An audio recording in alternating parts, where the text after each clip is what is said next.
Dictation 5 second बाद start होगा, तो अब डिक्टेशन लिखने के लिए तैयार रहें। स्टार्ट। स्त्री और पुरुष जीवन रूपी गाड़ी के दो पहिए हैं। स्टॉप। जीवन की गाड़ी सुचारू रूप से चलती रहे, इसके लिए दोनों पहियों अर्थात स्त्री पुरुष दोनों का बराबर का सहयोग और सामंजस्य जरूरी है।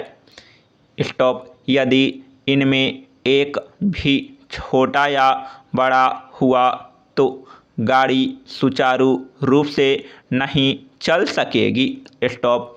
इसी तरह समाज और देश की उन्नति के लिए पुरुषों की नहीं, नारियों के योगदान की भी उतनी आवश्यकता है। स्टॉप। नारी अपना योगदान उचित रूप में दे सके, इसके लिए उसे बराबरी का स्थान मिलना चाहिए तथा यह जरूरी है कि समाज लड़के और लड़की में कोई भेद न करे। पैरा। स्त्री और पुरुष एक दूसरे के पूरक हैं। स्टॉप। एक के बिना दूसरे का कोई अस्तित्व नहीं रह जाता है। स्टॉप। यद्यपि दोनों की शारीरिक रचना में काफ़ी अंतर है, फिर भी जहाँ तक मानवीय गुणों की जहाँ तक बात है, स्टॉप, वहाँ नारी में ही अधिक मानवीय गुण मिलते हैं। स्टॉप। पुरुष जो स्वभाव से पुरुष होता है उसमें त्याग, दया, ममता, सहनशीलता जैसे मानवीय गुण नारी की अपेक्षा बहुत ही कम होते हैं। स्टॉप। नर जहाँ क्रोध का अवतार माना जाता है, वहीं नारी वात्सल्य और प्रेम की जीती जागती मूर्ति होती है। स्टॉप। मध्यकाल तक आते आते नारी की स्थिति में गिरावट आने लगी।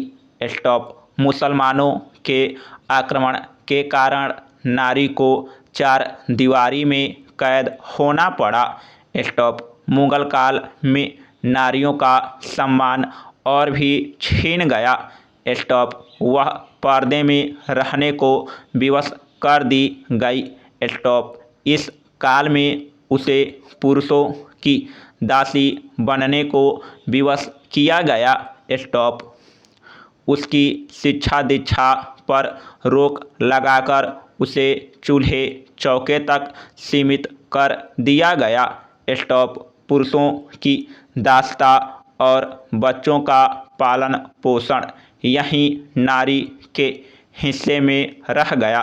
स्टॉप। नारी को अवगुणों का भंडार समझ लिया गया। पैरा। अंग्रेजों के शासन के समय तक नारी की स्थिति में सुधार की बात उठने लगे। स्टॉप। सावित्रीबाई फुले जैसी महिलाएं आगे आई और नारी शिक्षा की दिशा में कदम बढ़ाया।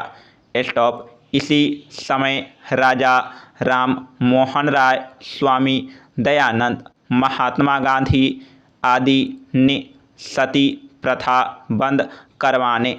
समाप्त।